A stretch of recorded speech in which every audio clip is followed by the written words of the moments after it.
जानते हैं परिवार कब टूट जाता है? तो परिवार तब टूटता है जब परिवार में सभी लोग समझदार हो जाते हैं। आप कहेंगे कि समझदार होंगे तो परिवार तो ठीक ठाक चलेगा। जी नहीं, जब परिवार में सभी लोग समझदार हो जाएंगे तो कहेंगे कि मैं ही सही हूँ, वो कहेगा मैं ही सही हूँ, वो कहेगा मैं ही सही हूँ, वो कहेगा मैं गलत नहीं हूँ, और कोई गलत नहीं है, सभी सही हैं। इसका मतलब है कि परिवार में विद्रोह होना तो स्वाभाविक है। यदि एक अपनी गलती को एक्सेप्ट नहीं करता है, एक यदि अपनी गलती को स्वीकार नहीं करता है, तो फिर परिवार की गाड़ी सही ढंग से नहीं चल सकती है। परिवार की गाड़ी तभी सही ढंग से चल सकती है जब कभी कभी रिश्तों में कई बार ऐसे पल आते हैं जब हमें गूंगा बनना पड़ता है। अर्थात यदि कोई व्यक्ति से हमारा अतिशय प्रेम है, परिवार के संबंधों को यदि हमें बरकरार रखना है, तो कभी कुछ बातों को सुन करके भी उसका जवाब हमें नहीं देना होता है। कभी कभी कुछ बातों को यदि हम लोग सुनते हैं तो उन बातों को सुन करके इग्नोर करना पड़ता है, तो अर्थात हमें बधिर बनना पड़ता है। हमें बातों को सुन करके भी उन बातों को अनसुना करना पड़ता है। कभी कभी हमारे पास आंखें हैं मगर हमें अंधा बनना पड़ता है, अर्थात हमें उन चीज़ों को देख करके अनसुना करना पड़ता है।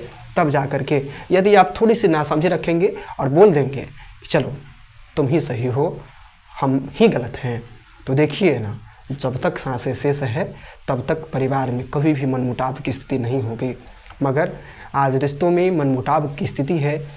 लोगों के बीच में चाचा का भतीजे के साथ संबंध बेहतर नहीं है, भतीजे का चाचा के साथ संबंध बेहतर नहीं है, पिता का बेटे के साथ संबंध बेहतर नहीं है, बेटे का पिता के साथ संबंध बेहतर नहीं है, पति का पत्नी के साथ संबंध बेहतर नहीं है, पत्नी का पति के साथ बेहतर संबंध नहीं है, भाई का बहन के साथ बेहतर संबंध नहीं है, बहन का भाई के साथ बेहतर संबंध नहीं है। कारण एक, सभी लोग पुष्पाराज बने हुए हैं कि मैं झुकूंगा नहीं, मैं ही सही हूँ, मैं गलत नहीं हूँ। अगर कोई एक नहीं झुकेगा तो फिर रिश्तों में दरार आना स्वाभाविक है। तो रिश्तों में दरार इसलिए भी है, वर्तमान परिवेश में सबके अंदर स्वार्थ का समावेश हो चुका है। सभी कहते हैं मैं ही सही हूँ, सभी समझदार हैं, कोई ना समझ नहीं है। मगर रिश्तों का रूल है, भारतीय संस्कृति यह हमारी कहती है कि रिश्तों की गाड़ी को यदि निरंतर आगे बढ़ाना है तो आपको नासमझ बनना पड़ेगा, आपको गूंगा बनना पड़ेगा, आपको बधिर बनना पड़ेगा। आपके पास आंखें होंगी मगर आपको अंधा बनना पड़ेगा।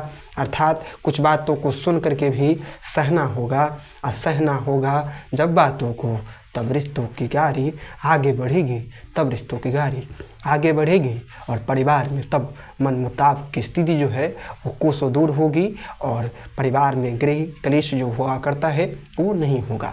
मगर अफसोस की बात है कि इन बातों को लेकर के सभी लोग कहीं न कहीं गंभीरता से नहीं लेंगे। और इस बालक की बातों को कौन सुने? दुनिया में ढेर सारी अच्छी बातों को हम लोग सुनते तो हैं, परंतु हम लोग अपने मन में उतारते नहीं हैं। तो जब तक अच्छी बातों को सुनिएगा, केवल ज़िंदगी में नहीं उतारिएगा, तब तक बदलाव संभव नहीं है।